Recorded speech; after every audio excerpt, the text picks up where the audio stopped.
Bismillahirrahmanirrahim. Summun bukmun umyun fahum la yarji'un. Aw qasaybin minas samai fihi zulmatun وبرق يجعلون أصابعهم في آذانهم من الصواعق حذر الموت والله محيط بالكافرين. صدق الله العظيم. Assalamualaikum warahmatullahi wabarakatuh. Saudara-saudaraku sekemanusiaan, saudara-saudaraku seiman, saudara-saudaraku sebangsa setanah air. Seperti biasa, kali ini saya ingin kembali menampilkan sebuah video. Masih ingin menampilkan perdebatan atau diskusi Bobson Samsir Simbolon. Kali ini lawannya adalah Ade Rion. Ade Rion dari Tritunggal ya. Mereka memperdebatkan dan berdiskusi tentang apakah Allah itu yang menjadi manusia ataukah firman. Inilah yang menjadi bahan perdebatan mereka ini. Bagaimana keseruannya? Mari kita saksikan teman-teman bersama-sama. Namun sebelum itu jangan lupa untuk selalu mengikuti channel Faris A3 dan nyalakan notifikasinya agar jika saya nanti mengupload video terbaru Anda tidak akan ketinggalan. Dan seperti biasa jangan lupa sediakan 1 gelas kopi dan 2 batang rokok. Hisaplah dengan santai. Yang terakhir, dimanapun Anda berada, siapapun Anda orangnya, semoga selalu di dalam lindungan Allah Subhanahu wa Ta'ala, khususnya bagi rakyat dan bangsa Indonesia. Selamat menyaksikan teman-teman, semoga terhibur, semoga bermanfaat, dan semoga menjadi pelajaran untuk kita semua. Wassalamualaikum warahmatullahi wabarakatuh.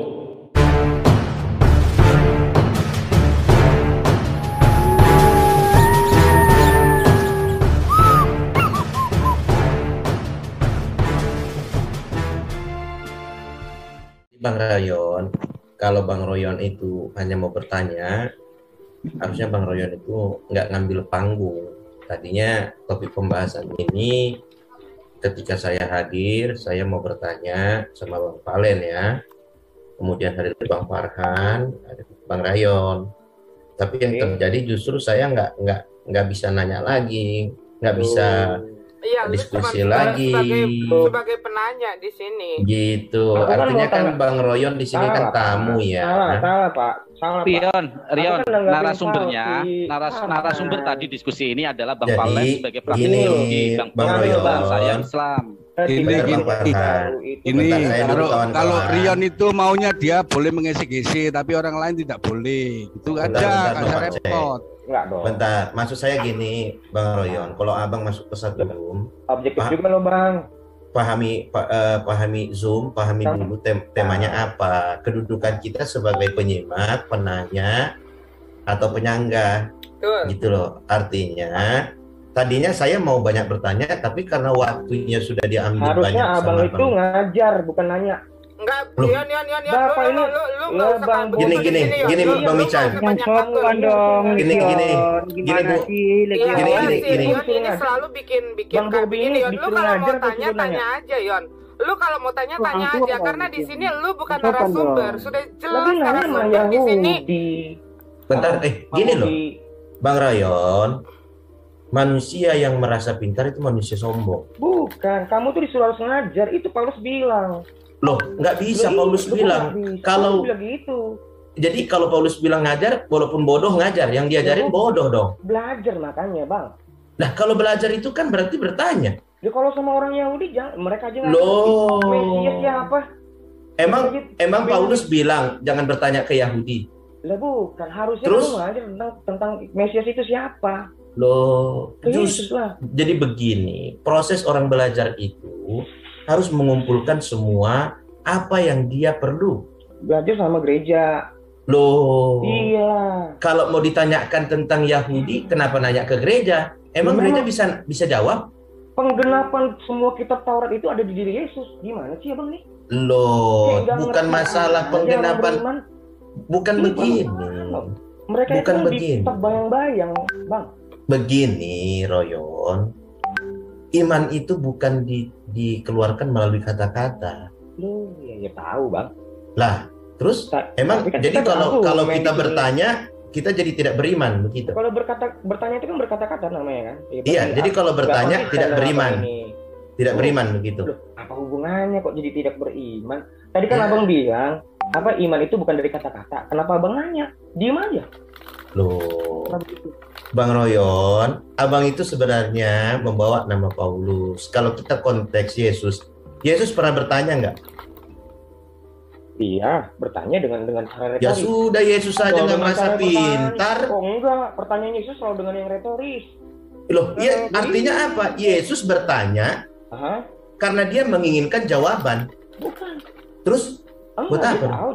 Dia untuk menguji orang. Contoh. Loh, bukan menguji. Yesus tidak menguji. Dia aja dicobai iblis. Dia mengatakan tidak boleh menguji Tuhan. Jangan kau cobai Tuhanmu. Jangan kau uji. Nggak nyambung. Lah, tadi kan abang bilang kan Yesus itu gini loh, Royon. Bertanya itu Royon bilang gini. Paulus bilang mengajar, bukan bertanya. Jadi kita yang debat, gimana sih? Lah, siapa yang duluan? Anda duluan, hadir nyelonong, tiba-tiba seolah-olah paling pintar. Begini, Bang. Taruh,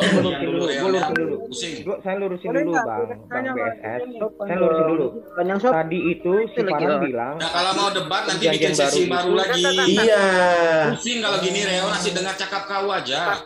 Bang Royon, kalau Bang Royon kalau Bang Royon mau debat sama Bang Farhan, kamu itu kayak bukan orang Kristen, tau nggak? Dari tadi saya lihat pernyataan kamu. Loh. Dari tadi kan perhatiin kamu. Emang kenapa kalau orang Kristen gimana? Emang kalau orang Kristen gimana? Mana dia bilang Tuhan jadi manusia? Di mana disebut? Loh, mana? Di mana? Di ayat mana? Iya di mana? Coba aku pengen tahu kalau Abang ini orang Kristen. Di ayat mana yang nyebut Tuhan jadi manusia? Maksudnya emang Tuhan menjadi manusia? Ya di mana? Ayatnya coba. Ayat yang mana maksudnya? Kamu nanya Tuhan jadi manusia, ada yang mempermasalahkan tentang itu. Sirion ini kalau nggak ngerti kamu berarti. Dia menghujat gitu loh, menganggap orang salah. Siapa sih yang bilang menghujat? Jadi begini. Lu ngerasa pemahaman lu yang paling benar, Yon? Orang lain salah. Royon. Saya menghujat kamu ini framing mulu. Royon, saya mau tanya. Kalau Yesus, kalau Tuhan tidak jadi manusia, emang dia dikenal? Udah sekarang di mana? Jawab dulu. Nggak ada. Premisnya salah. Kalau Tuhan tidak jadi manusia, emang dikenal sama pengikut Yesus? Kalau saya jawab ini berarti Tuhan kalau di mana ayatnya, Pak? Lah ayat-ayat lagi. Di mana? Di BSP ada asumsi. Di mana disebut menjadi manusia? Oh, berarti Tuhan menjadi manusia asumsi? Salah. Jadi? Apa? Memang benar, bukan itu yang disebutnya. Jadi apa dong? Lah ya tunjuk mana? Yang Tuhan jadi manusia dulu. Abang dulu mau tunjukin. Lah kenapa saya yang menunjukin? Kami yang bilang. Kamu yang bilang tadi Tuhan jadi manusia. Yang benar itu firman, dengar dulu. Yang benar itu firman yang menjadi manusia. Firman itu adalah Allah, bukan firman itu adalah Tuhan. Beda Pak, antara teos dengan tulis itu berbeda. Jadi Yesus itu Tuhan apa enggak? Tuhan jelas. Yesus itu manusia apa enggak? Justru karena dia manusia, dia disebut Kyrios. Berarti Tuhan menjadi manusia kan? Bukan. Jadi dia disebut firman yang menjadi manusia. Aduh Royon, Yesus itu firman apa Tuhan? Yesus itu firman yang menjadi manusia. Di dalam kemanusiaannya itu diberi kuasa. Yesus itu firman apa Tuhan? Yesus itu anak Allah. Yesus itu firman atau Tuhan? Salah, pertanyaan kamu salah. Ya sudah, kalau salah berarti Anda jangan katakan firman. Memang firman kok yang disebut. Lah, terus tadi katanya salah. Aku tanya firman atau Tuhan. Oke, ini makanya Bang belajar. Lah, Yon. Ini belajar. Aduh, Yon. Kamu belajar dulu makanya. Belajar apa? Emang kekristenanmu sudah seperti apa sih? Pasti lebih dari kamu. Lebih apa? Lebih paham. Paham apa? Apa yang kau pahami tentang Kristen? Ini disebutnya apa? Tuhan atau firman? Iya, firman itu telah menjadi manusia, diam di antara kita.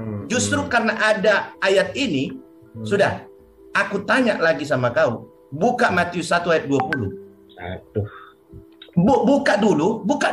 Ya ini saya mau buka, bentar dulu, satu pelan-pelan. Kan kadang-kadang delay ini gambar Mas Suara. Oh, macam mana pula, Yon. Ya, baca itu. Ya bacalah. Oke, saya baca. Yusuf anak Daud, janganlah engkau takut mengambil Maria sebagai istrimu, sebab anak yang di dalam kandungannya adalah dari Roh Kudus, bukan dari firman. Loh, ya terus apa kamu maksudnya apa? Lah kau bilang tadi firman menjadi manusia. Mana di sini anak di kandungan Maria dari Roh Kudus, bukan dari firman. Firman itu. Ini ayat ini. Iya, ayat. Terus ya maksudnya jangan kau merasa paling paham tentang ayat Alkitab. Emang di sini Roh Kudus jadi manusia disebut? Lah, di kandungannya, di kandung Maria. Emang Yesus lahir dari kandungan siapa? Dari Roh Kudus, bukan adalah Roh Kudus. Iya betul kan? Bukan dari firman.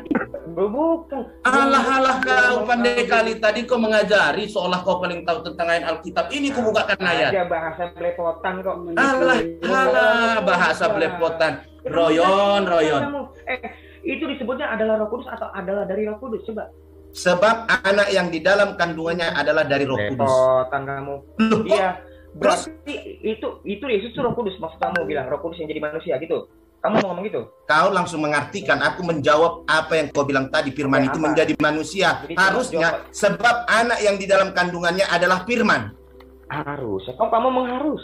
Lah, sesuai dengan omonganmu, tapi kenapa di ayat ini dikatakan dari Roh Kudus? Lah memang yang datang itu kan ke Maria itu malaikat. Lah, dari Roh Kudus, bukan datang ke Maria malaikat. Bukan Roh Kudus itu. Ini malaikat datang ke Yusuf, Rion. Baca perikopnya itu. Kau itu perasaan paling tahu tentang Injil, padahal kau sendiri tak tahu. Filipi 2 ayat 7. Gimana sih kamu ini?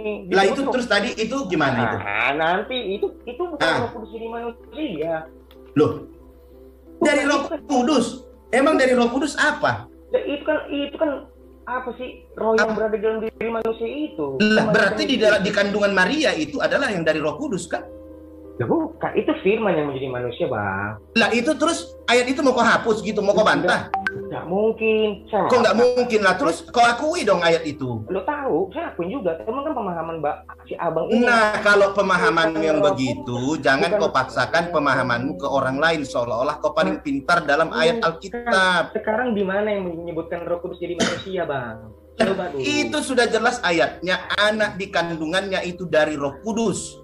Iya, cuman kan bukan Roh Kudus jadi manusia disebutnya. Lah, jadi kalau di kandungannya itu jadi manusia, jadi apa? Yohanes 1:14 baca dulu. Aduh, itu sudah kau baca tadi. Jangan hanya ayatmu aja yang kau tunjukkan. Ayat itu baca. Ayatku. Itu ayat orang Kristen. Kok ayat? Kalau ayat orang Kristen, berarti Matius 1 ayat 20 kau akui dong.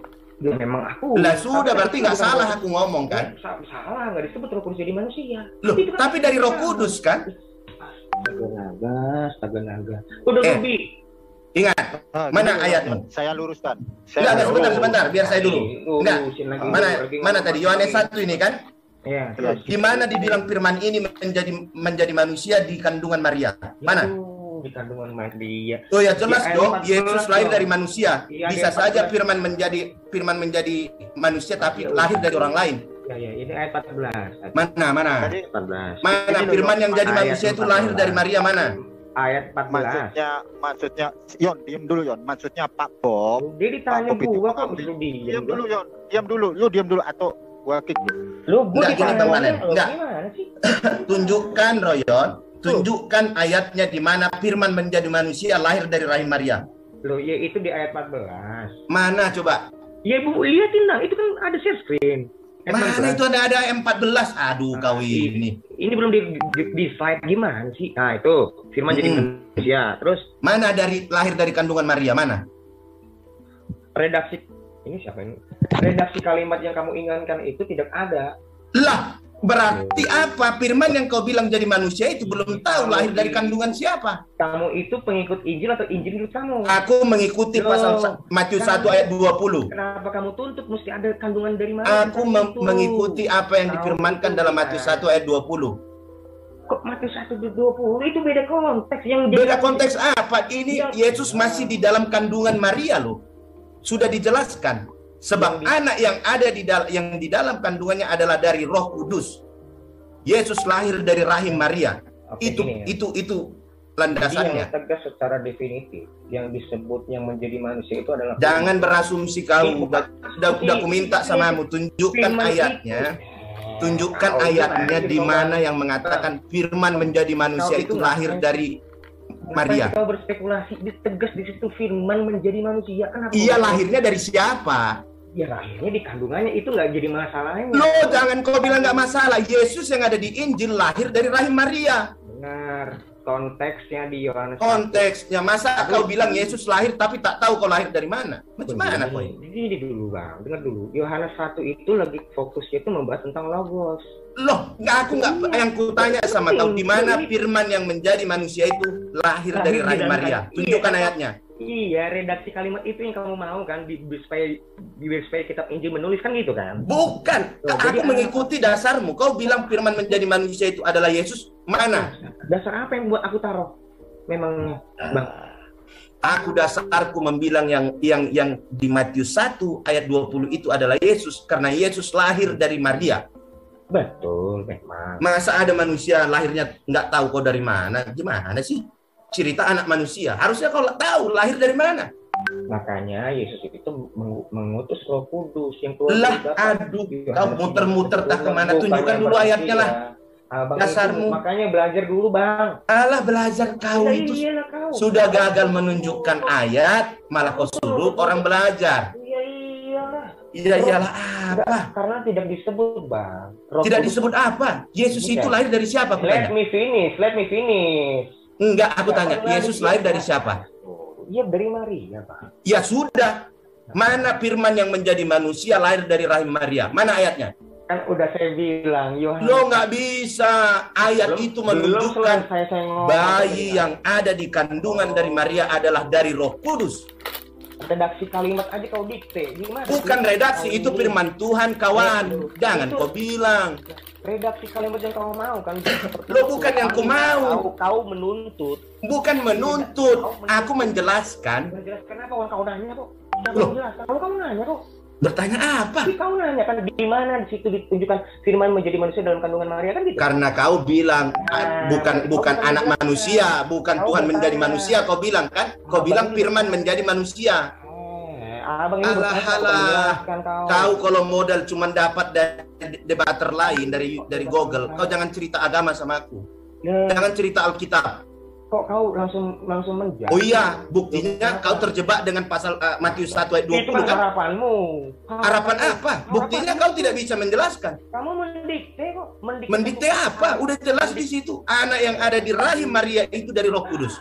Mau kau rubah itu? Bukan, siapa yang mau bilang itu salah, bukan. Kalau tidak kau rubah, patuhi, akui. Itu firman Tuhan. Nggak pernah disebut Roh Kudus jadi manusia, Bang. Itu firman itu sudah jelas. Anak di kandungan Maria dari Roh Kudus. Berarti Roh Kudus jadi manusia gitu kan? Itu dari Roh Kudus. Nah, konklusinya apa? Konklusinya apa? Nggak apa-apa, aku nanya sekarang dari perspektif Abang berarti di Matius 1:20 itu apa konklusinya, Bang? Coba. Itu menunjukkan asal anak yang dilahirkan Maria itu dari mana asalnya? Iya, dari Roh Kudus gitu kan. Iya, jelas, clear. Nah, terus sekarang di Yohanes 1:14 bagaimana? Ajaran-ajarannya yang penting, mengapa sekarang kedudukannya yang sedang dibahas terus?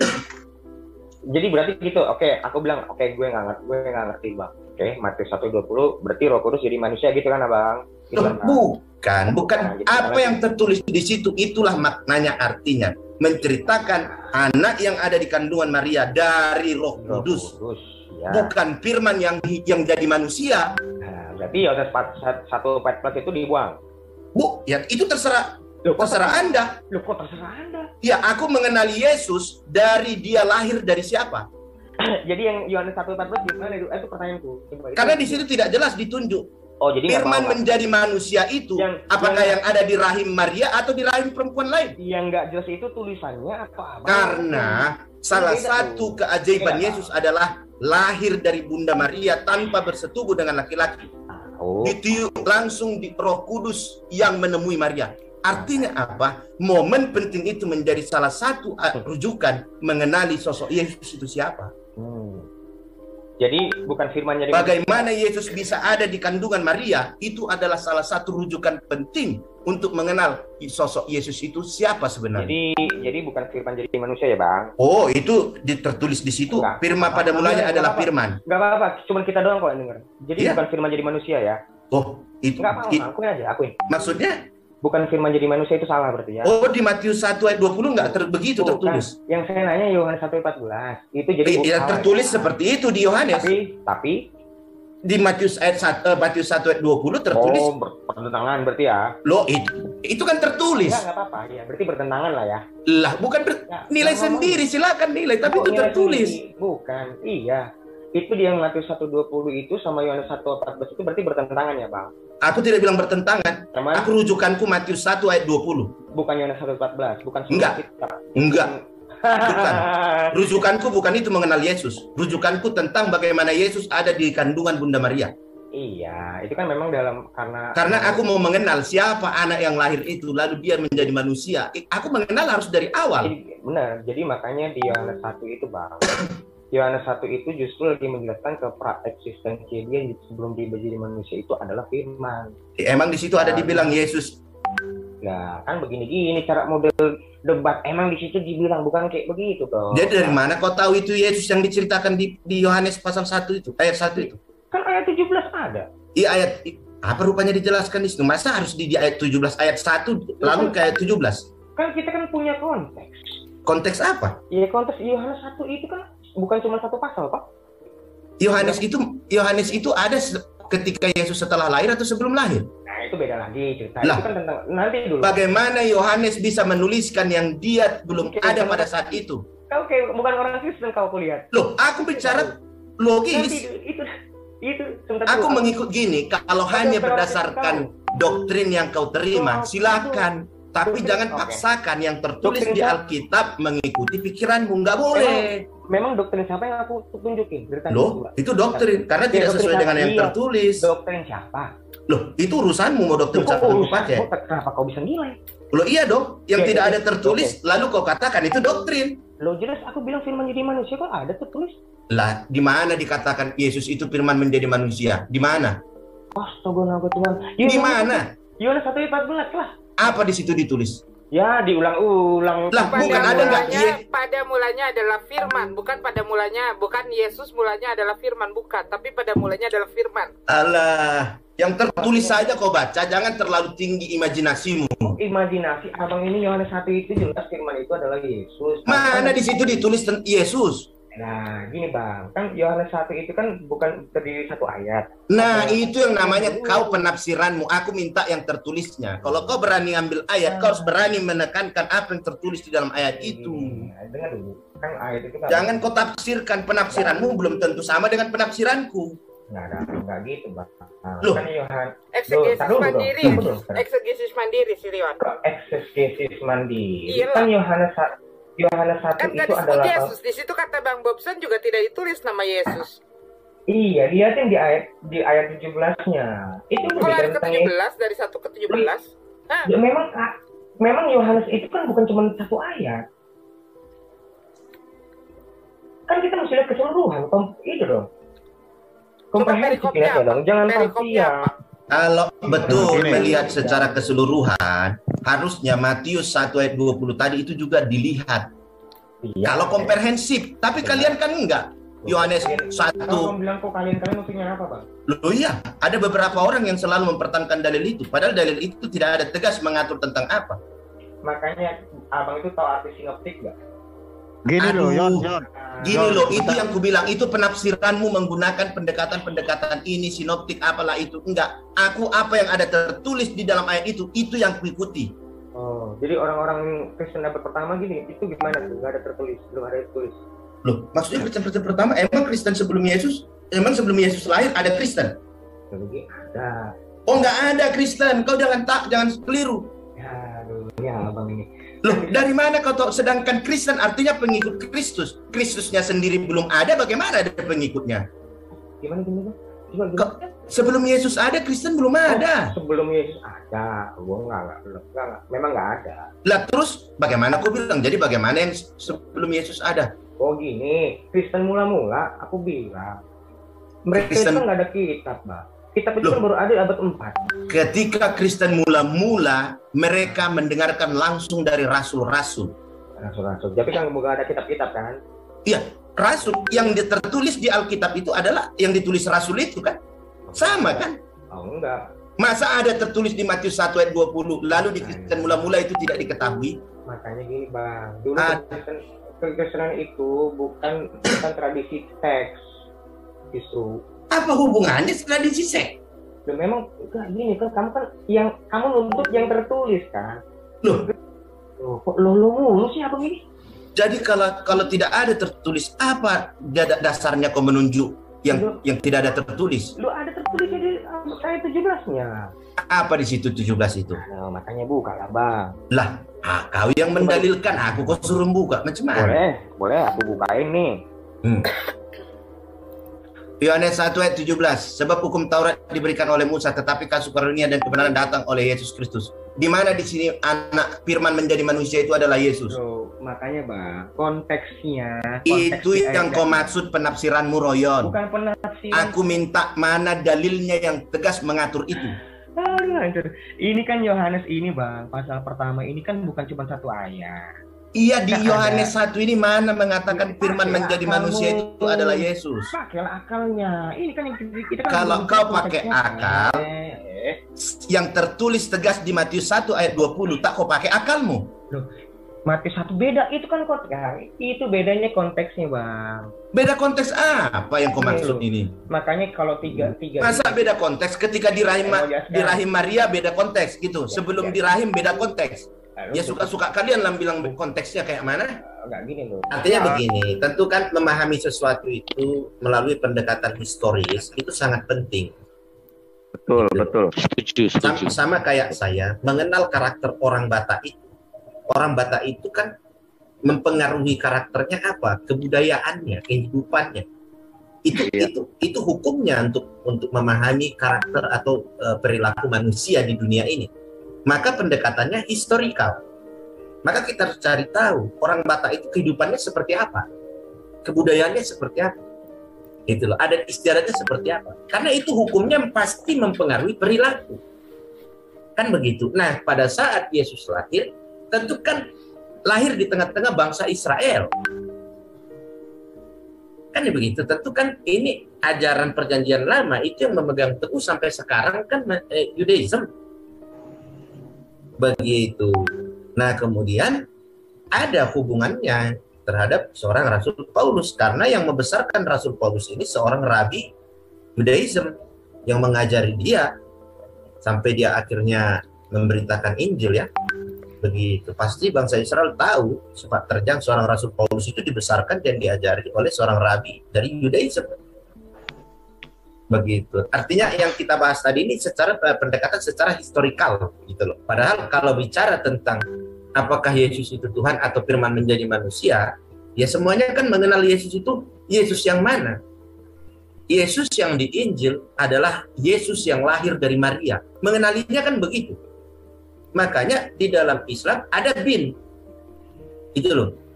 Umar bin Khattab, berarti Umar yang bapaknya adalah Khattab, kan begitu, anak dari Pak Khattab.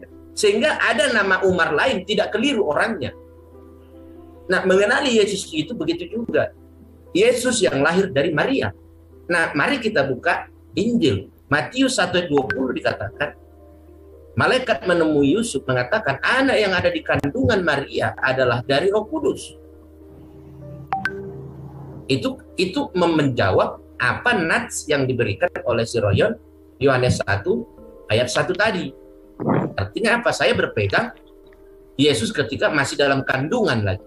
Karena berbicara manusia itu ada sejak dalam kandungan. Sebelum di kandungan dia belum menjadi manusia. Kita kan berbicara manusianya kan. Tentu harus pada saat kapan dia menjadi manusia? Pada saat di dalam kandungan. Maka di dalam kandungan seperti apa? Ayo kita buka. Matius kan begitu. Mengenalinya gitu loh, untuk mencari tahu manusianya seperti apa. Karena salah satu keajaiban Yesus itu adalah lahir bukan sama seperti manusia yang lain. Artinya bisa ada di kandungan, tapi tanpa melakukan hubungan biologis. Nah tentu kan mencarinya ini, ayo kita bedah di dalam Injil. Tapi kan Royan, firman itu pada mulanya adalah firman. Itu kan kalau kita hubungkan dengan Yesus yang lahir dari kandungan Maria, apa korelasi ayat itu? Apa hubungannya dengan yang manusia yang ada di kandungan Maria?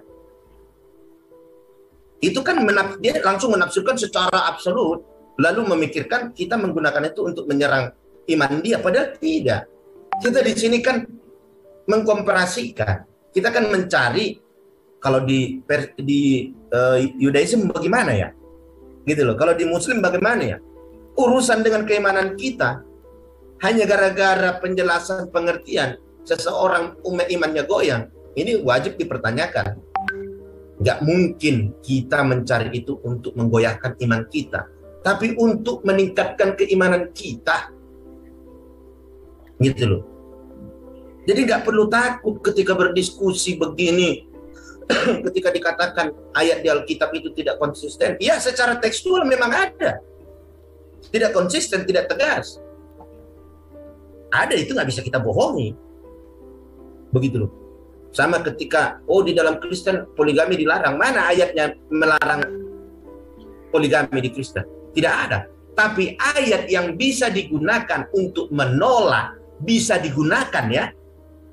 Bisa digunakan, beda dengan tegas menolak.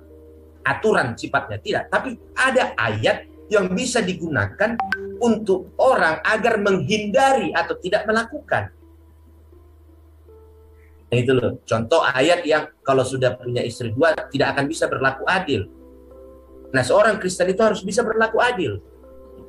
Kalau dia tidak bisa berlaku adil, dia tidak Kristen. Sehingga apa? Hindari poligami. Kalau kau poligami, kau tidak akan adil. Begitu loh, kira-kira ya. Nah, tapi kan banyak yang tidak mengakui ketika secara tekstual, secara tertulis, secara dalil, itu tidak diatur tegas. Banyak yang menolak, bahkan kemana-mana gitu. Ya kalau memang itu tertulis tidak ada, ya kita katakan aja tidak ada ditulis di ayat itu. Kenapa rupanya langsung goyang iman kita gitu? Terlalu kecil iman kita beragama seperti itu. Begitu. Mungkin itu dari saya, Om. Oke, kita kembalikan aja ke ini ya, ke tema ya. Ini dialog 3 arah ya. Iya, biar terarah, nggak biar tertib. Ya tadi karena ada Aderion aja yang bikin kacau, dia ngambil panggung gitu. Seharusnya kan narasumber dari Kristen ini ada Bang Bob begitu ya. Oke, silakan dilanjut lagi. Balik lagi ke tema aja. Baik, sebelum kawan-kawan yang lain ya. Sebenarnya kan yang topik awal pembahasan tadi, apa sih urgensinya?